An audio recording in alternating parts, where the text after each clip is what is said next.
আজকে আমি তোমাদের সাথে শেয়ার করছি পালক পনির। চলো রেসিপিটা স্টার্ট করা যাক। পালক পনিরের জন্য আমি প্রথমে কড়াইতে গরম জল বসিয়ে দিয়েছি। জল গরম হয়ে গেছে, এবার এই জলে আমি হাফ চামচ নুন দিয়ে দিচ্ছি আর 1 চামচ মতো চিনি দিয়ে দিচ্ছি। এখানে এক আটি পালং শাক আছে, এটা কেটে আমি ভালো করে ধুয়ে নিয়েছি। এটা এবার আমি গরম জলে দিয়ে দিচ্ছি।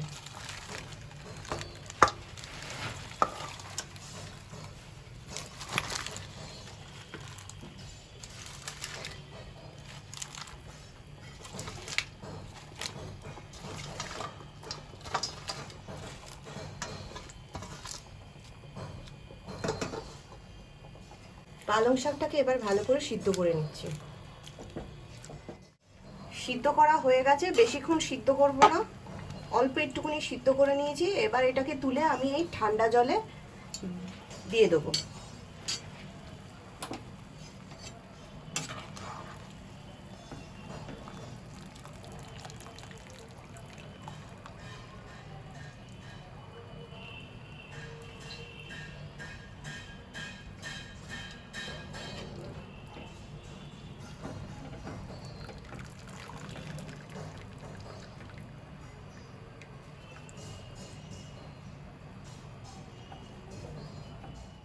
পালং শাকটা ঠান্ডা হয়ে গেছে, এবার এটা জল থেকে তুলে মিক্সিতে পেস্ট করতে নেব।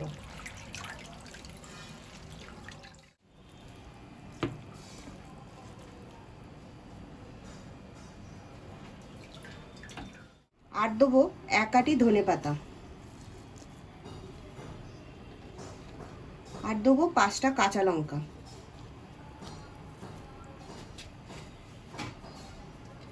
আর একটুখানি জল দিয়ে এবার এটাকে পেস্ট করে নেব।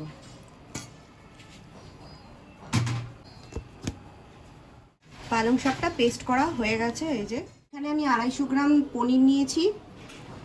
এবার পনিরটাকে ভাজার জন্য আমি কড়াইতে সাদা তেল নিয়ে নিই।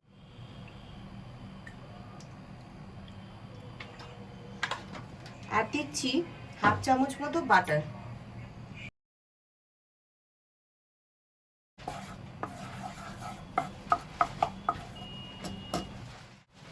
এবার পনিরগুলো ভাজার জন্য কড়াইতে দিয়ে দিচ্ছি।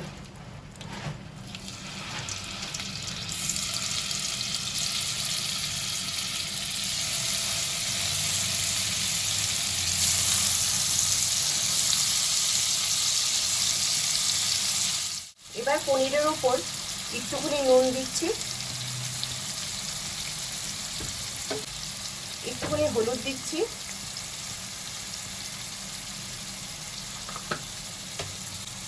অল্প একটুখানি শুকনো লঙ্কার গুঁড়ো দিচ্ছি।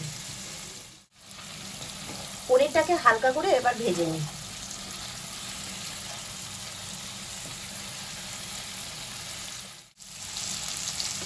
পনিরগুলো হালকা লাল লাল করে ভাজা হয়ে গেছে, এবার পনিরগুলো আমরা উঠিয়ে নেব।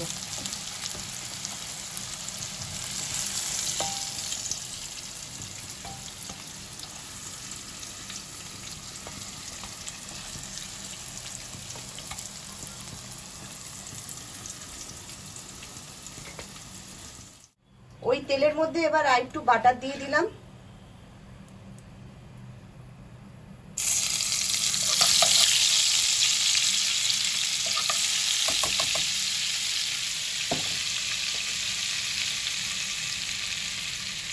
এর মধ্যে একটা শুকনো লঙ্কা ফোড়ন দিয়ে দিচ্ছি ভেঙে,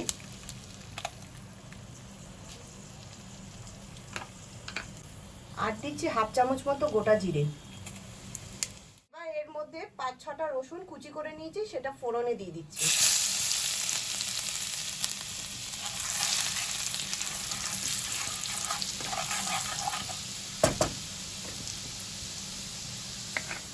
দুটো পেঁয়াজ কুচি করে নিয়েছি, সেটাও তেলে দিয়ে দিচ্ছি।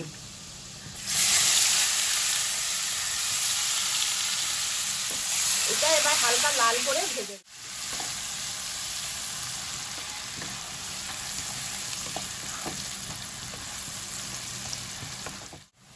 পেঁয়াজটা হালকা লাল করে ভাজা হয়ে গেছে। এবার এর মধ্যে একটা টমেটো কেটে নিয়েছি ছোট ছোট টুকরো করে, সেটা দিয়ে দিচ্ছি।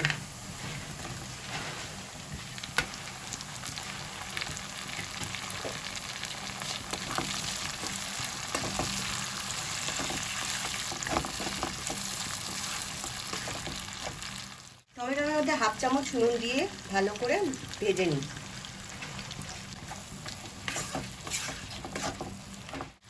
এর মধ্যে হাফ চামচ আদা বাটা দিয়ে দিচ্ছি, আর দিচ্ছি হাফ চামচ রসুন বাটা।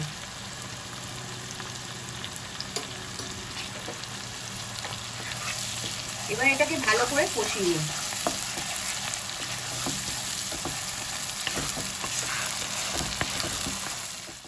এবার এর মধ্যে হাফ চামচ লঙ্কার গুঁড়ো দিয়ে দিচ্ছি, হাফ চামচ জিরের গুঁড়ো দিয়ে দিচ্ছি,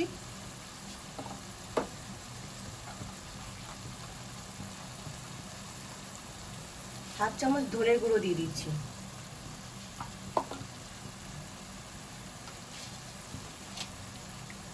আর দিচ্ছি অল্প করে চিনি। এবার এই মশলাটাকে ভালো করে কষিয়ে নিই।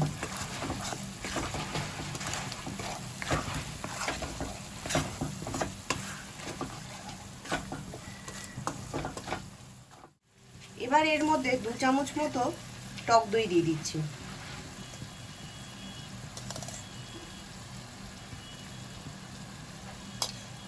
এবার ভালো করে কষিয়ে নেব।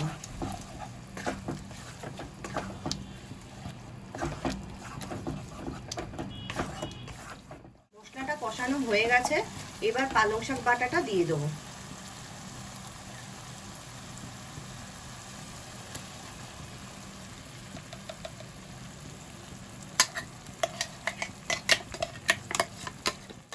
এবার পালং শাকটা ভালো করে কষিয়ে নিই।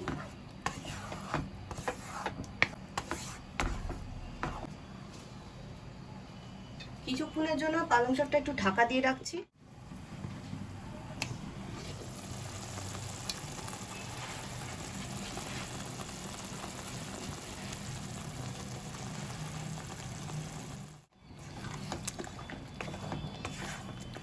এবার পালং শাকের মধ্যে পনিরটা দিয়ে দেবো।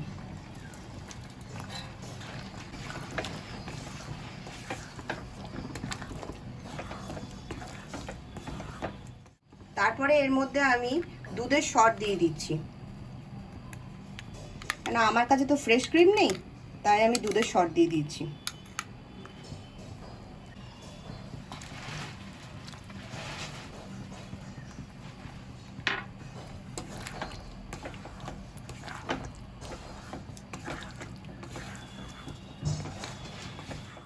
আর দিচ্ছি এর মধ্যে কসুরি মেথি।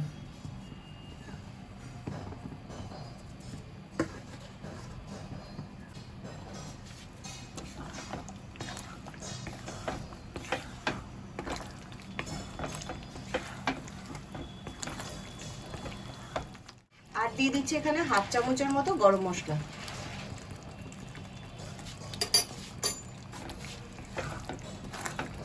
এবার এটাকে ভালো করে একটু নেড়ে নিই।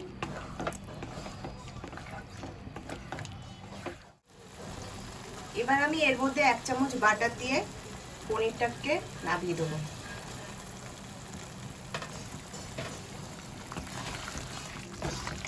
পালক পনির রেডি হয়ে গেছে।